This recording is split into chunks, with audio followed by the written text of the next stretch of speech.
Assalamualaikum warahmatullahi wabarakatuh. Bismillahirrahmanirrahim. Alhamdulillahirabbil alamin. Allahumma sholli ala sayyidina Muhammad wa ala alihi wa sahbihi ajmain. Amma ba'du. Sangat disayangkan, sekali lagi sangat disayangkan, Maher Tuwailibi ini berani sekali mencela Gus Dur, padahal Gus Dur itu sudah wafat. Dia melakukan hal itu di dalam Twitternya. Dia menulis kata-kata yang menyakiti baik bagi keluarga Gus Dur dan juga bagi penggemar Gus Dur. Apakah Maher ini tidak pernah membaca hadis Nabi? Wala tasubbul amwata fa innahum qad afdau ila ma qaddamu. Janganlah kalian mencela, mencaci maki orang-orang yang sudah meninggal, karena mereka telah menjumpai apa yang mereka kerjakan. Ini hadis Bukhari, ini hadis sahih. Larangan untuk mencela, memaki, mengatakan hal-hal yang buruk kepada orang yang sudah meninggal itu tidak boleh. Apalagi yang meninggal itu seorang ulama, seorang Gus Dur. Walaupun misal dia tidak setuju, tapi tetap saja larangan mencela orang meninggal itu berlaku umum. Kita suka atau tidak suka kepada seseorang, tetap saja tidak dibolehkan atau diharamkan mencela mereka. Mengapa demikian? Dalam hadis lain Nabi juga bersabda, wala tasubbul amwata fatu'dzu al ahya'a. Jangan sekali-kali kamu mencela orang yang sudah meninggal, karena dengan demikian kamu itu menyakiti orang yang masih hidup. Anda mencela Gus Dur, Maher mencela Gus Dur, maka orang-orang yang mencintai Gus Dur itu akan merasa tersakiti, merasa terhina, lebih-lebih keluarganya. Baru aja sembuh Maher ini sudah berulah lagi. Bahkan betapa congkaknya dia mengatakan bahwa polisinya sedang ikut ngaji, seolah-olah dia kebal hukum, tidak akan bisa diproses oleh polisi. Waliyadzubillah. Hindari orang-orang seperti ini. Hindari orang-orang yang tidak punya etika seperti ini. Dia mencela Gus Dur alasannya karena seseorang menyinggungnya. Apa urusannya dia membalas singgungan seseorang dengan mencela Gus Dur? Orang yang menyinggung dia bukan Gus Dur, yang menyinggung dia bukan anaknya Gus Dur. Kata dia, seorang Gus Durian atau orang yang menggemari Gus Dur mengatakan, memang lu masih hidup. Terus dia membalas ucapan itu, membalas sindiran itu dengan ucapan yang mencela Gus Dur. Yang sudah mati itu Gus Dur, sudah jadi bangke. Na'udzubillahi min dzalik. Di mana etikanya Ustadz ini? Sangat disayangkan, dan lebih disayangkan orang-orang busuk seperti ini masih saja ada yang menganggapnya sebagai ustadz kucrut. Itu yang merusak bangsa. Dan Allah wa yakum ajmain. Assalamualaikum warahmatullahi wabarakatuh. Assalamualaikum warahmatullahi wabarakatuh. Hamdan wa syukranillah. Wassalatu wassalamu ala rasulillah Sayyidina Maulana Muhammad ibni Abdillah. La khawla wa la quwata illa billah. Kita akan membahas tema respon Gus Miftah terhadap ujaran dalam tanda kutip kebencian hate speech Ustadz yang terhormat Al-Mukarram Maher Tuwailibi terhadap almarhum Gus Dur. Mohon maaf, saya tidak punya masalah dengan beliau dan saya tidak mau bermasalah sama beliau, tapi semata-mata ini saya sampaikan karena kecintaan saya terhadap almarhum Gus Dur. Tapi sebelumnya, seperti biasa, mari kita berdoa untuk menjauhkan diri kita dari virus corona, baik ijazah dari Habib Lutfi maupun dari Kiai Haji Hashim Asy'ari. Pertama, sholawat dari Habib Lutfi. Bismillahirrahmanirrahim. Allahumma sholli ala Sayyidina Muhammadin wa ala ali Sayyidina Muhammadin bi'adadi kulli da'in wa dawa'in. Ulangi lagi. Allahumma sholli ala Sayyidina Muhammadin wa ala ali Sayyidina Muhammadin bi'adadi kulli da'in wa dawa'in. Sekali lagi. Allahumma sholli ala Sayyidina Muhammadin bi'adadi kulli da'in wadawain. Ini sorry, ini agak error nih, menjatuh HP-nya ini. Mana ini nggak bisa berdiri. Lumayan. Boleh jatuh lagi. Coba dibalikin aku. Sorry.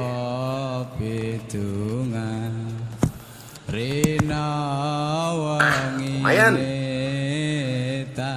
Jadi itu dari Mbah Habib Lutfi, guru kita Habib Lutfi. Yang ini ijazah dari Mbah Hasyim As'ari. Bismillahirrahmanirrahim. Yuk sama-sama.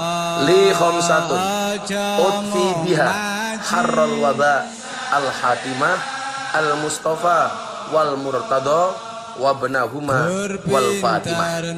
Kalau mau dilakukan seperti pujian dilanggar di masjid boleh. Li khamsatun utfi biha harral waba il hatimah al mustafa wal murtada wa benahuma wal fatimah. Sekali lagi. Li khamsatun utki biha harral waba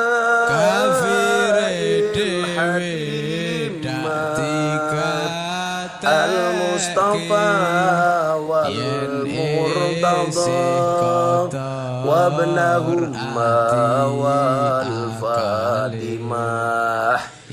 Oke, terima kasih. Mudah-mudahan kita semuanya dijauhkan dari virus corona dan musibah-musibah lainnya. Ya, malam hari ini bahasan kita, saya ulangi, respon Gus Miftah terhadap pernyataan Mahir Tuwailibi terhadap almarhum Gus Dur.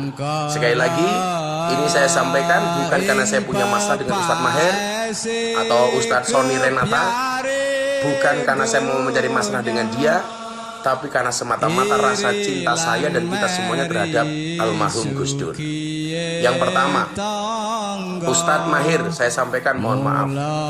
Apa yang Anda sampaikan di cuitan Anda di Twitter itu yang kemudian menjadi viral, yang mengatakan Gus Dur sudah mati bangkai dan lain sebagainya, walaupun kemudian Anda meralat memberikan klarifikasi, itu terjadi karena Anda emosi, karena dipancing oleh saudara siapa itu saya lupa, kemudian muncul statement itu. Yang perlu Anda pahami Ustadz Mahir, bagi kami Gus Dur itu tidak hanya sekedar guru. Dalam konteks kami, guru itu dalam bahasa Arab bisa disebut sebagai mu'alim, mudarris, mu'addib, murabbi. Saya ulangi, guru itu bisa menjadi seorang mu'alim, mu'addib, mudarris, murabbi. Dan tingkatan almarhum Gus Dur itu lebih dari itu. Maka orang-orang seperti Gus Dur ini ketika kami kirim Fatihah kepada beliau, kami menggunakan istilah murabbi ruhina, murabbi ruh, pemelihara. Kenapa? Karena memang kelas dan makom beliau seperti itu. Maka begitu Anda mengatakan Gus Dur bangkai sudah mati, batang lah dalam bahasa Jawa, itu sangat menyakiti hati kami.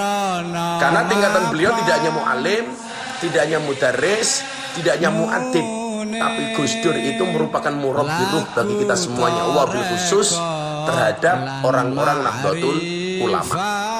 Di mana pentingnya guru menurut orang NU?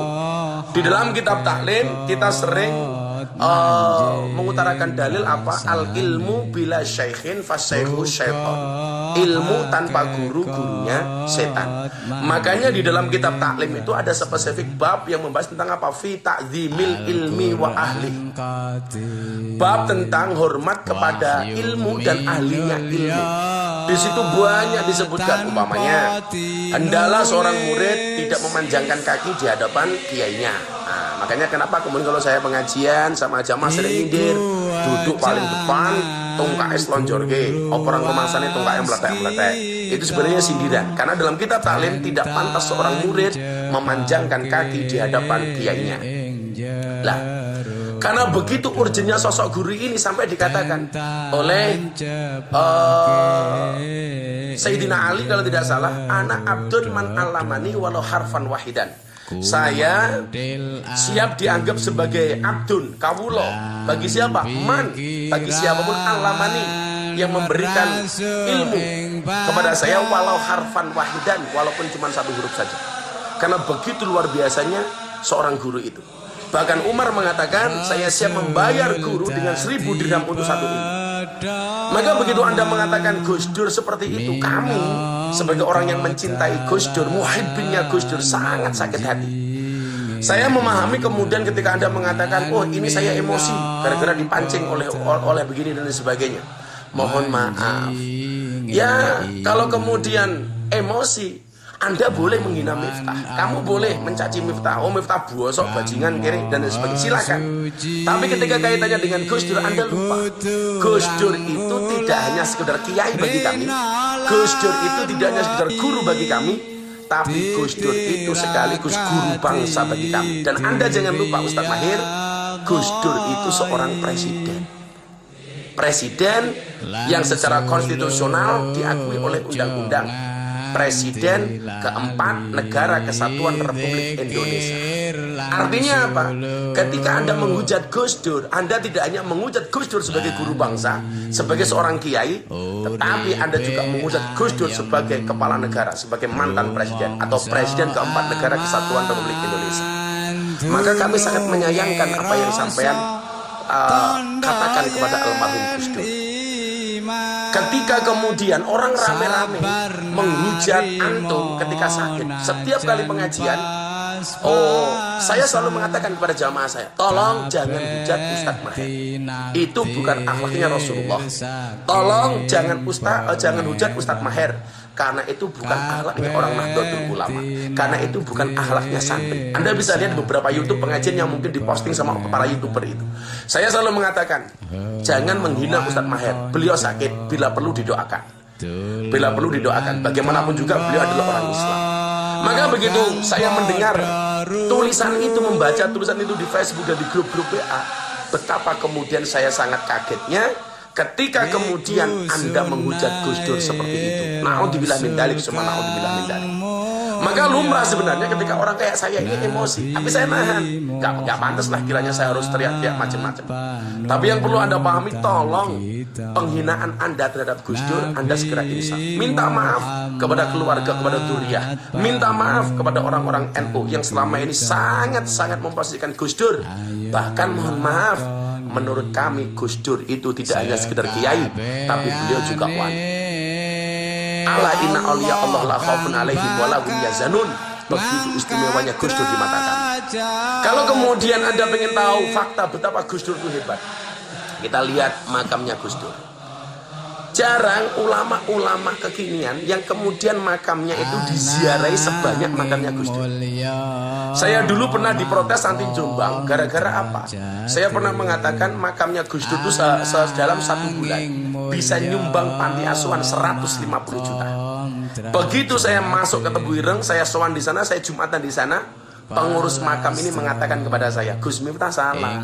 Hari ini makamnya Gus Dur hasil dari kotak infak yang ada di makam Gus Dur yang tidak sama sekali diambil oleh Pondok Tebu Ireng, sama sekali tidak diambil oleh pengelolanya.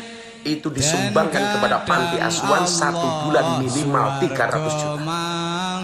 Harusnya kita malu sama almarhum Gus Dur. Sudah meninggal, sudah wafat, sudah tidak ada, sudah berbaring dalam barzah, 1 bulan masih bisa nyumbang 300 juta. Coba, orang seperti ini masih Anda sepelekan. 1 hari 5.000 orang yang ziarah ke makamnya Gus Dur di hari-hari biasa. Bahkan kalau weekend bisa jauh lebih dari itu. Dan Anda tahu, apakah Gus Dur hanya memberikan manfaat dari nilai kotak infak yang ada di makamnya beliau? Anda salah. Berapa travel bis yang kemudian bisnya laku gara-gara pengen ziarah kepada Gus Dur? Berapa restoran yang kemudian laku, dijual, dibeli makanannya gara-gara mereka berangkat ziarah ke makamnya Gus Dur? Berapa pom bensin yang laku bensinnya gara-gara bisnya beli di SPBU? Berapa WC yang pesing digunakan oleh para jamaah yang datang ke makamnya Gus Dur, mereka yang butuh ke toilet? Berapa penjual yang ada di makam Gus Dur yang kemudian diuntungkan? Tukang parkirnya laku, semuanya laku.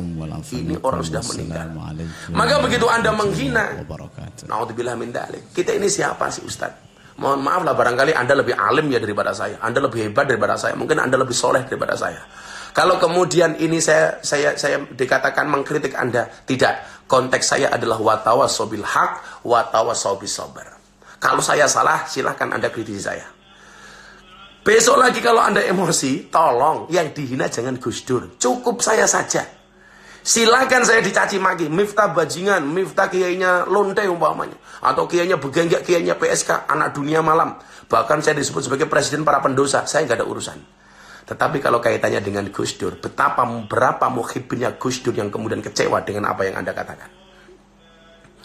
Bagi kami beliau wali. Dan bagi orang-orang Nahdlatul Ulama, guru itu sangat signifikan. Karena perintah Allah dalam Al-Quran, Fas'alu ahla dzikri in kuntum la ta'lamun. Maka bertanyalah kepada ahli dzikir ketika kamu tidak mengetahui sebuah persoalan. Dan kelas Gus Dur itu subhanallah. Orang yang barangkali karena sudah tidak mengharapkan apapun dan tidak ada yang ditakuti kecuali Allah. Bahkan beliau biasa membuli dirinya sendiri. Gitu. Jangan kemudian Anda emosi mengait-ngaitkan dengan Gus Dur yang mengatakan Al-Quran itu kitab purun dan sebagainya. Anda tidak pernah mendengar langsung penjelasan dari almarhum Gus Dur.